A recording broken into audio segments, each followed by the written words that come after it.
Welcome to the Property Buyers Podcast, the first one of many. It's Stephen Pyfinch and Baggy Tijuana. Today we're going to talk about Deal of the Month. And this month's deal, Steve, is... Well, Steve, introduce yourself.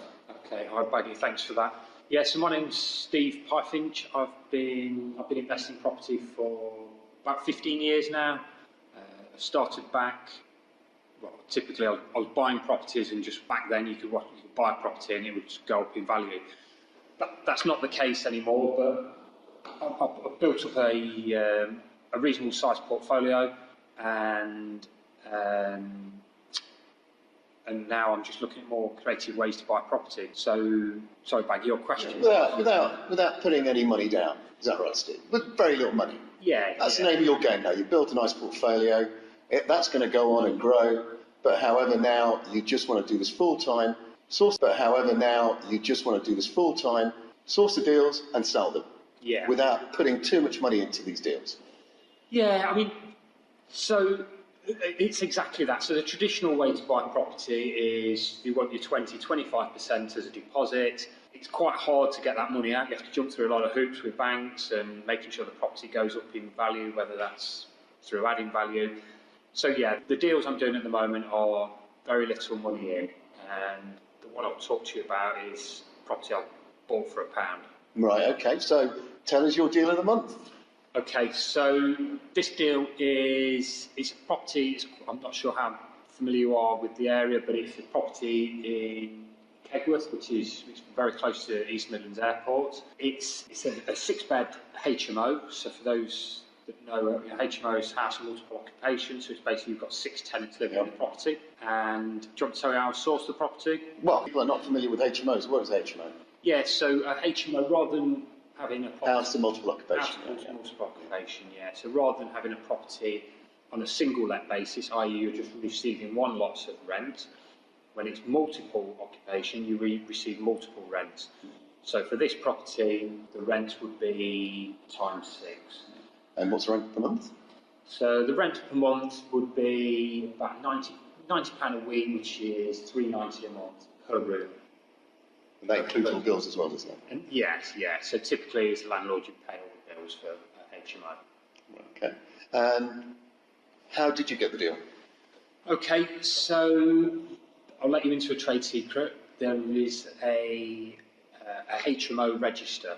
So this is a register that's the council are, and anybody with a licensed HMO is on that list.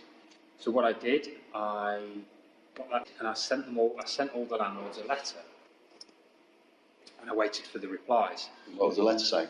So the letter was saying, I was quite honest. I said, I've got your details from the council website. I hope you don't mind me contacting you. Appreciate there's been a number of tax changes recently. Would you be interested in having a chat about selling your property? People are often they're happy to sell direct to vendor. Sorry, buy direct to vendor, i.e. missing the estate agent out. Obviously saves them costs. So yeah, we met up, we agreed a purchase price, he seemed very happy, and the deal. Okay, brilliant. So what is the deal structure? Okay, so this is where it's, I suppose, a little bit creative. As I said before, I don't want to be putting any money into a deal, or as little as possible. Okay, so typically when people buy properties, they would, like we've said, you put down a deposit. You will exchange typically on a Wednesday, and you will complete on a Friday. So for this one, we've agreed a deposit of £1, and we will exchange on a Wednesday. We don't complete on Friday. We're actually going to complete in 2 years' time. Right. Okay. Yeah. So what that basically does, that gives you control, access to the property. So I'm then able to rent the rooms out and receive the rent. And in the meantime, I have to pay the landlord, the current owner of the property, because we've only exchanged contracts. I don't fully own it until we complete. Right. But I've agreed to pay them £850 per month, and then this will be taken off the purchase price. So I've not got my calculator with me, but rough calculation is £850 a month times 24 months, about £20,000. So we've agreed the purchase price at £190, which he was happy with. And the £20,000 would then come off his price. So in 2 years' time, we'll be be completing for about 170. And bearing in mind this property is slightly below market value. Yeah. So in 2 years' time, or just before, I'll get a mortgage in place, and the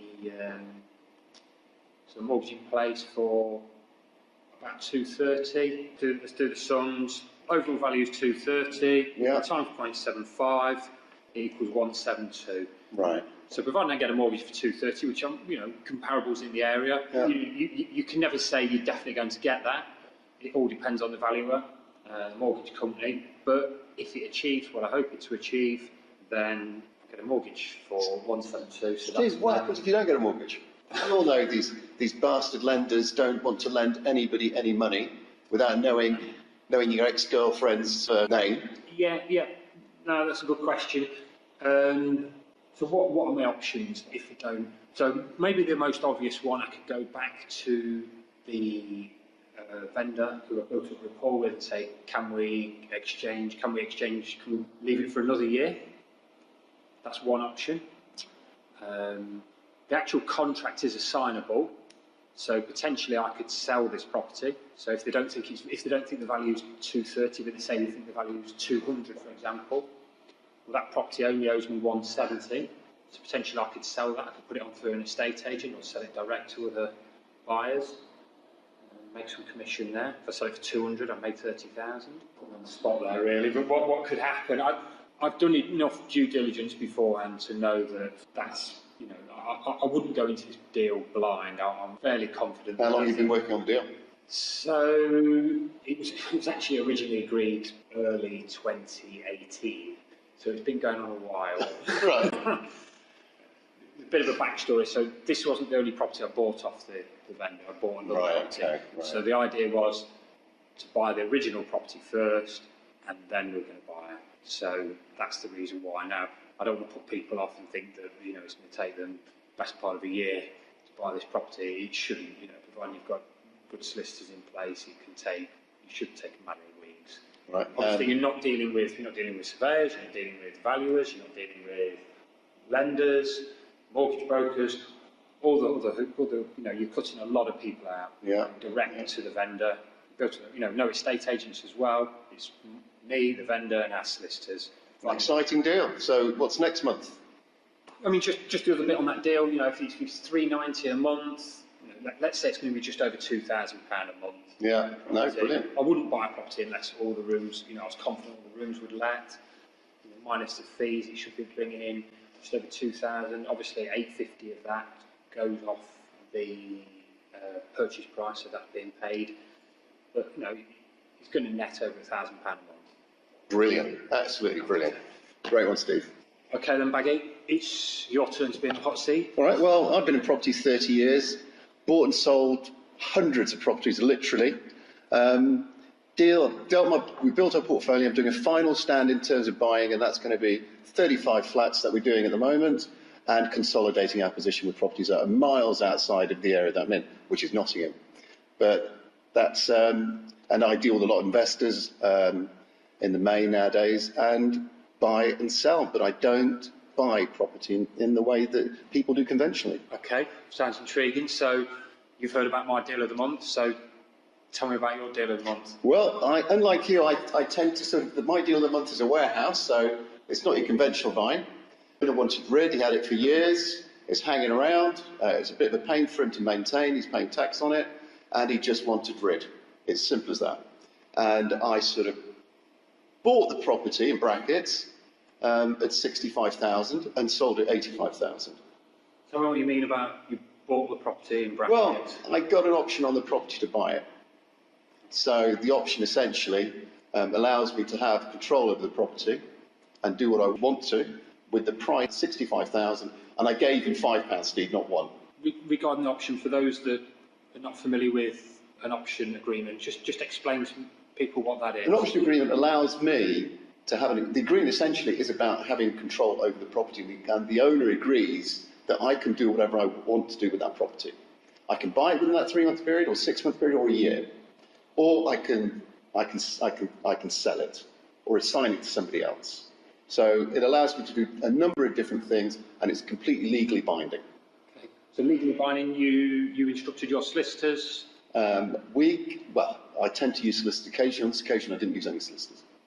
Okay. I did the lease option agreement and I placed it and lodged it with the land registry. Regarding sourcing this property, this warehouse, tell me about that. Well, Steve, my pain isn't your pain. Your pain's a lot more painful than mine. Essentially, the way that I tend to go about sourcing property is I use the internet to do that. And typically Google AdWords. Google AdWords is a very complex area of marketing. It takes a hell of a lot of money to get deals through. But once they start coming through, I use automation in the background to ensure that deals that I sourced 6 months ago, I'm still in contact with them if they haven't sold them. So I automate all my processes. In fact, this was the vendor searching on the internet, searching on Google, clicked on one of your AdWords, come to your website, and filled in a form and said, "This is what I've got for sale." That's right, yeah. Okay, and that relationship with the vendor. I mean, when I was telling you about my deal, I've actually met the vendor face to face, built up that rapport. So, tell me about the relationship. Steve, being a lot lazier than you, I've done it all on the phone. Okay, and the reason being the warehouse is not local to you? No, it's in St Helens, and I'm in Nottingham.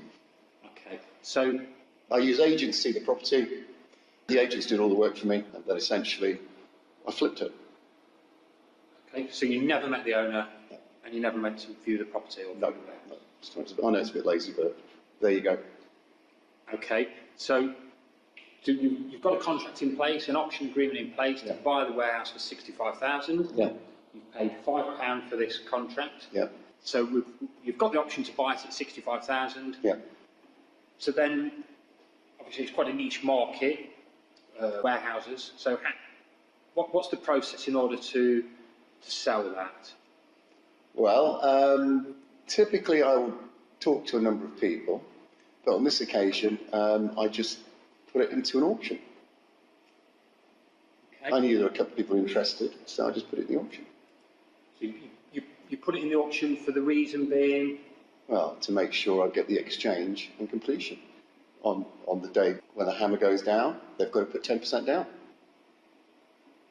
And then 28 days later, they have to complete on it. Well, they don't have to complete, but if they don't complete, then they lose their money. Deposit. So just the numbers again, so that we've got the option agreement to buy it for 65,000, sold at 85,000. And all the fees paid by the buyer, including the legal fees as well. So total outgoings, well, income for you? 20,000. Bad deal. No, not bad at all. So I spoke to my vendor about a year ago, so let's say it's a year in the making. How many weeks, months, days in the making? 8 weeks. 8 weeks. Sorry, 8 weeks ago I spoke to him. The auction, property went to auction on the 19th of February. So, ka-ching on 19th of March. Not a bad deal. Not a bad deal.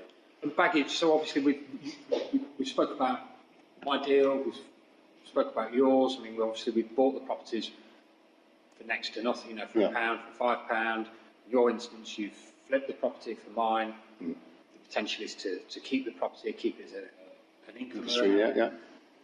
So obviously the purpose of this webinar. Well, the idea would be to basically provide one-on-one training. There's lots of training courses out there where people talk about training. They go along, they take the notes, they go home, they do fuck all. So what we're looking at is actually doing something proactive, where we have buyers in the marketplace actively looking for deals, and we'll teach people how to do that. So if you go below, fill in a form, and we'll give some dates when you can come along. So anyway, Steve's been great speaking to you. Have a great day. Thanks, Peggy. And we'll do a deal of the month next month.